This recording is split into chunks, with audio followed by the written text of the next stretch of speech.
नमस्कार, जय महाराष्ट्र। तुम्ही पाहत आहात द पिलर, लोकशाहीचा चौथा स्तंभ।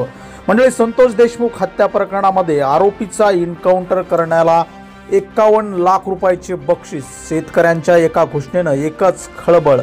काय आहे सविस्तर उत्तर जाणून घेण्यापूर्वी चॅनलवर नवीन असाल तर आपल्या चॅनलला सबस्क्राइब करा, समोरील बेल आयकॉनला प्रेस करा, जेणेकरून येणाऱ्या प्रत्येक व्हिडिओचं नोटिफिकेशन तुम्हाला मिळत राहील। मंडळी, सरपंच संतोष देशमुख यांना जबर मारहाण करण्यात आल्याचं पोस्टमॉर्टम रिपोर्टमध्ये नमूद करण्यात आलं आहे। 9 डिसेंबर रोजी मस्साजोग येथील सरपंच संतोष देशमुख यांचे अपहरण करून त्यांची क्रूरपणे आणि निर्गुण हत्या करण्यात आली। यामुळे संपूर्ण राज्यातील वातावरण तापलं असून मुख्य आरोपीसह सर्वांना अटक करून त्यांना कठोरात कठोर शिक्षा द्यावी अशी मागणी संपूर्ण राज्यभरातून करण्यात येत आहे। याच प्रकरणात आता एक नवीन अपडेट समोर आली आहे। सरपंच संतोष देशमुख यांच्या खून प्रकरणातील आरोपीला जो फाशीच्या शिक्षेपर्यंत पोहोचवेल अथवा एन्काउंटर करेल त्या अधिकाऱ्याला 51 लाखाचे बक्षीस जाहीर करण्यात आले आहे। शिवाय 5 एकर जमीन देखील त्यांना देण्यात येणार आहे अशी अनोखी घोषणा केली आहे। एवढंच नव्हे तर मुख्य सूत्रधारास लवकरात लवकर अटक करणाऱ्या अधिकाऱ्याला 2 लाख रुपये रोख रक्कम देखील बक्षीस जाहीर करण्यात आलं आहे। आणि हे बक्षीस जाहीर केलं आहे माढ्यातील एका शेतकऱ्यानं। संतोष देशमुख यांच्या हत्येला 10 दिवस उलटून गेले असले तरी या प्रकरणातील मुख्य आरोपींना अद्याप अजून अटक झालेली नाही। या मुद्द्यावरूनच फक्त बीडमध्येच नाही तर राज्यभरात संतापाचं वातावरण पसरलं आहे।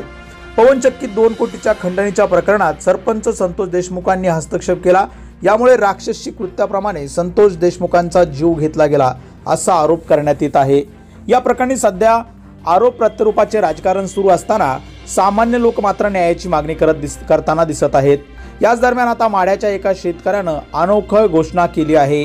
बीड जिल्ह्यातील मस्साजोगचे सरपंच संतोष देशमुख खून प्रकरणातील मुख्य सूत्रधारास लवकरात लवकर अटक करेल त्या अधिकाऱ्यांना 2 लाख रुपयाची रोख रक्कम देण्यात येईल, तर मुख्य आरोपीचा एन्काउंटर जो करेल अथवा त्याला फाशीच्या शिक्षेपर्यंत पोहोचवेल अशा अधिकाऱ्यास तब्बल 52 लाख रुपये, त्याशिवाय 5 एकर बागायत जमीन देण्याची अनोखी घोषणा माढ्यातील एका शेतकऱ्यानं केली आहे।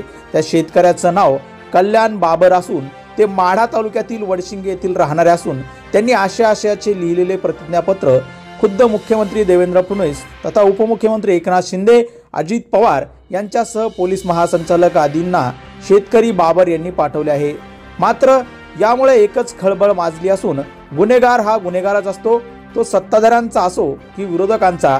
गुन्हेगारांची दहशत संपली पाहिजे, त्यांना कुठेतरी आळा बसला पाहिजे आणि सर्वसामान्यांना न्याय मिळाला पाहिजे अशी भावना बाबर यांनी यावेळी व्यक्त केली आहे। मंडळी, या प्रकरणामध्ये मुख्य आरोपी वाल्मिक कराड यांना अटक होईल का? सरपंच संतोष देशमुख यांच्या कुटुंबाला न्याय मिळेल का? आणि हे प्रकरण मंत्री धनंजय मुंडे यांच्या गळ्याशी येतंय का? याबद्दलचं आपलं मत आम्हाला कमेंट करून नक्की कळवा आणि आपल्या चॅनलवर नवीन असाल तर चॅनलला सबस्क्राइब करायला विसरू नका। आजच्या पुरतं इथंच थांबतो। पुन्हा भेटू नवीन व्हिडिओमध्ये एका वेगळ्या विषयासह।